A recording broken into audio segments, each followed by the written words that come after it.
Baik Sobat Jagong Tani, kita kembali di Bincang bareng EMCL. Jagong Tani, jaga pipa, jaga keselamatan. Masih bersama dengan ketiga narasumber kita luar biasa. Tadi kita sudah membahas mengenai apa sih peranan EMCL untuk industri hulu migas dan juga kontribusinya bagi pemerintah tingkat lokal dan juga nasional, serta program-program pengembangan masyarakat yang sudah dilaksanakan. Kita juga sudah membahas mengenai apa itu Inspektra dan juga bagaimana pendampingannya kepada masyarakat. Lalu apa saja pendekatan yang dilakukan oleh Inspektra terhadap masyarakat. Nah, sebelum kita membahas tentang bagaimana testimoni dari masyarakat yang merasakan program pengembangan masyarakat dari EMCL ini, yaitu Mas Ali Mahmudi, boleh kembali kita berbincang dengan Mas Handoko. Tadi sudah diceritakan respon masyarakat, alhamdulillah baik. Mungkin Mas Handoko bisa menceritakan, ada nggak pengalaman-pengalaman yang cukup menarik ketika mendekati masyarakat yang terjadi di lapangan? Ada beberapa, sebetulnya banyak sekali ya pengalaman-pengalaman yang itu unik ketika kita ke masyarakat untuk melakukan sosialisasi keselamatan jalur pipa. Karena di salah satu kegiatan kita itu ada namanya itu adalah sosialisasi door to door. Atau kita berkunjung ke rumah para petani untuk melaksanakan sosialisasi keselamatan jalur pipa. Nah, di sana itu dulu awal-awal sekali itu kita selalu pakai pakaian formal, Mbak.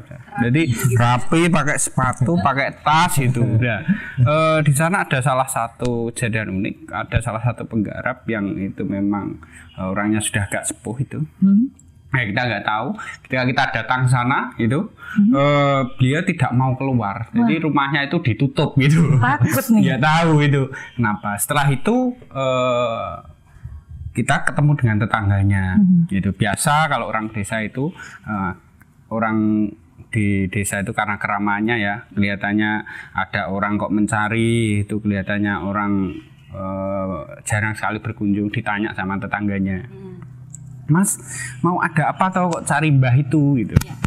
Nah, dari situ pendamping kita bercerita bahwa kita mau sosialisasi keselamatan, kebetulan ini merupakan petani yang ada di sekitaran jalur pipa, itu bla bla bla dan lain sebagainya, sehingga gitu toh Mas, akhirnya itu dipanggilkan sama mbahnya yang tadi nggak mau keluar itu, Mbak itu. Nah, dari sana itu ceritanya, tak pikir sopo mas aku selawase lagi iki ditekani wong koyo ngene iki, kan gitu. Jadi dari sana itu menjadi evaluasi bagi kita Inspektra sebagai lembaga pengampu program, pengelola program, yang akhirnya itu menjadi kebijakan kita bahwa ketika ke masyarakat itu kita pakai semi non formal lah, seragam-seragam non formal yang itu bisa sedikit membaur dengan bisa dengan mudah membaur dengan masyarakat sekitar itu. Berarti akhirnya simbah tersebut mau ditemui. Mau ditemui itu. Tapi jangan bilang kalau mbak itu ternyata saudaranya Mas Ali nih. Kayak yang mengira kalau Mas Handoko ini siapa ya gitu. Saya lari ke belakang. Itu bagaimana Mas Ali mungkin ketika mengetahui ada program pengembangan masyarakat ini sebagai petani, Mas Ali tentu memiliki banyak pengalaman dan tiba-tiba ada program ini, gimana nih Mas? Ya, tentu terkait dengan program itu kami mengapresiasi setinggi-tingginya karena program itu sangat membantu kami dalam rangka membantu keselamatan jalur pipa tersebut. Sebelumnya kami selaku petani dan teman-teman petani di kawasan jalur pipa itu tidak begitu paham apa sih hal-hal yang mungkin dilarang oleh pihak EMCL, membahayakan pipa, itu bisa mengakibatkan misalnya kebocoran atau mungkin kebakaran dan sebagainya. Itu kita tidak tahu. Dengan adanya program ini sering melakukan jagung tani sehingga masyarakat itu sedikit banyak mulai memahami arti pentingnya keselamatan. Ya, berarti kalau sebenarnya Mas Ali ini sudah bertani sejak kapan, Mas? Kalau saya bertani sejak 2010 tahun 2010. Iya. Cukup lama ya, 13 tahun. Wow. Kenapa Mas Ali memilih tani padahal mungkin ada banyak tawaran pekerjaan atau usaha lain selain tani? Ya, sebenarnya saya punya kakak. Iya. Kakak saya itu dari kecil tidak mau apa ya, bertani. Background keluarga saya itu petani. Bapak saya petani. Iya. Kakak saya bilang gini ke orang tua saya. Bapak saya sudah petani, saya tidak mau jadi petani seperti bapak. Saya ingin lebih tinggi ilmu saya. Saya ingin belajar di luar sana seperti itu.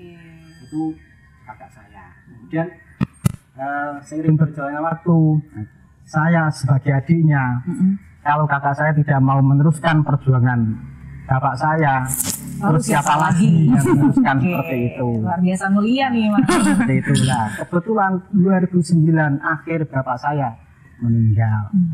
Itu. Jadi mau tidak mau saya tetap harus meneruskan perjuangan bapak untuk mengelola sawah yang dipunyai orang tua saya. Masa harus saya jual semuanya kan tidak mungkin ya. Iya, betul sekali. Berarti sudah 10 tahun, sudah 13 tahun ya untuk bertaninya sendiri.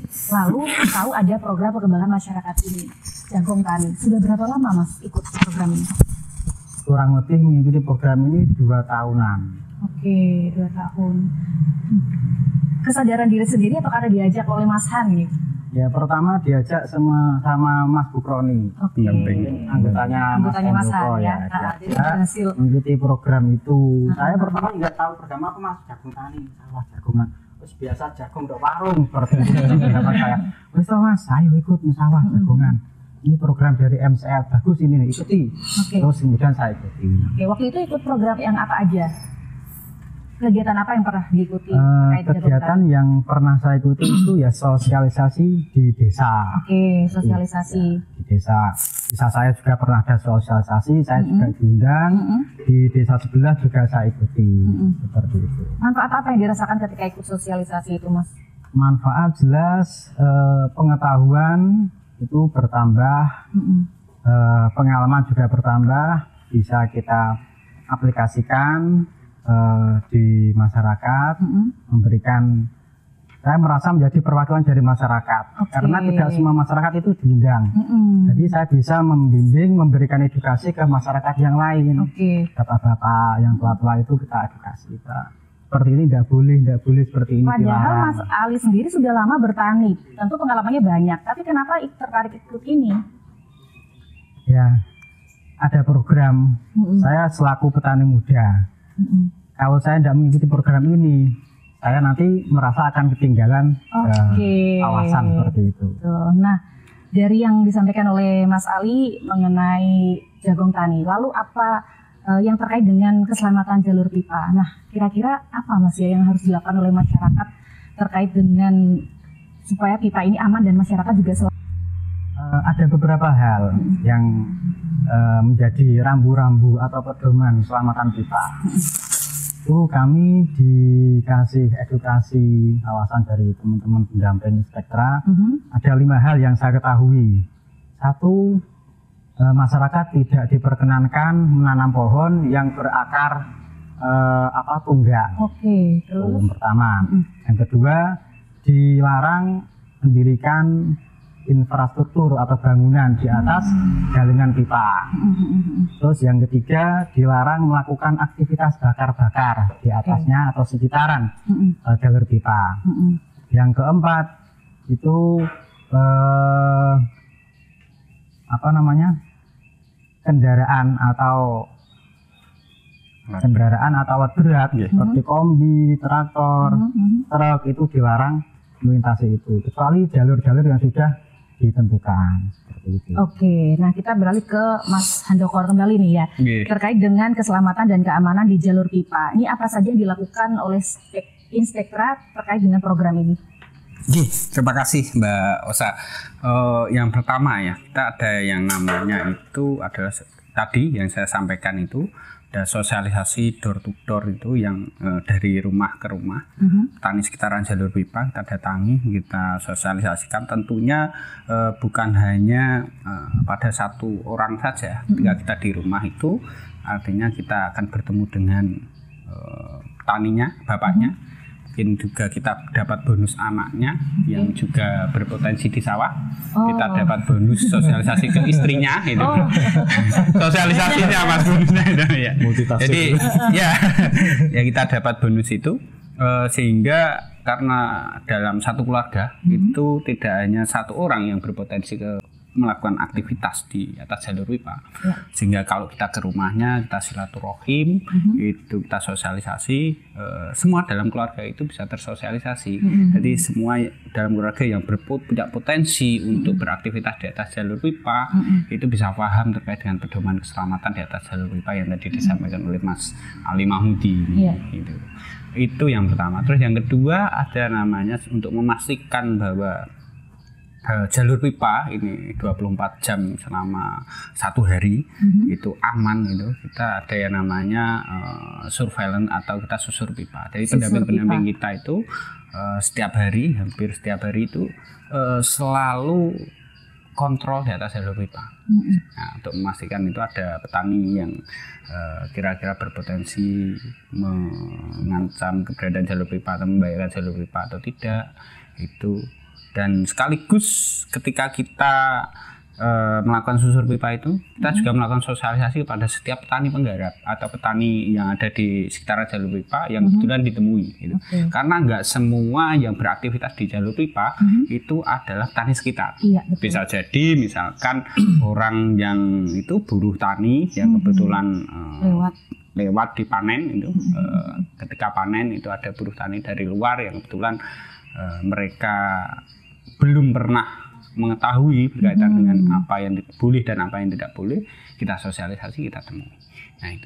Terus yang selanjutnya tadi Mbak Ocha ada yang namanya kita selalu koordinasi dengan berbagai stakeholder yang ada sehingga semua perencanaan seperti yang saya sampaikan di awal tadi, semua perencanaan pembangunan yang berseberangan atau berlintasan dengan jalur pipa ini bisa direncanakan dengan mengadopsi atau mengakomodasi atau mengakomodir pedoman keselamatan yang ada di jalur pipa, termasuk misalkan mengasih leveling yang lebih dari yang biasanya itu kita sampaikan ke para stakeholder sehingga apa yang stakeholder juga bisa membangun di atas jalur pipa yang berlintasan dengan jalur pipa secara aman. Kita secara juga tidak ada standar prosedur yang itu dilanggar, itu semuanya sesuai dengan standar keamanan dan juga keselamatan yang ada di jalur pipa.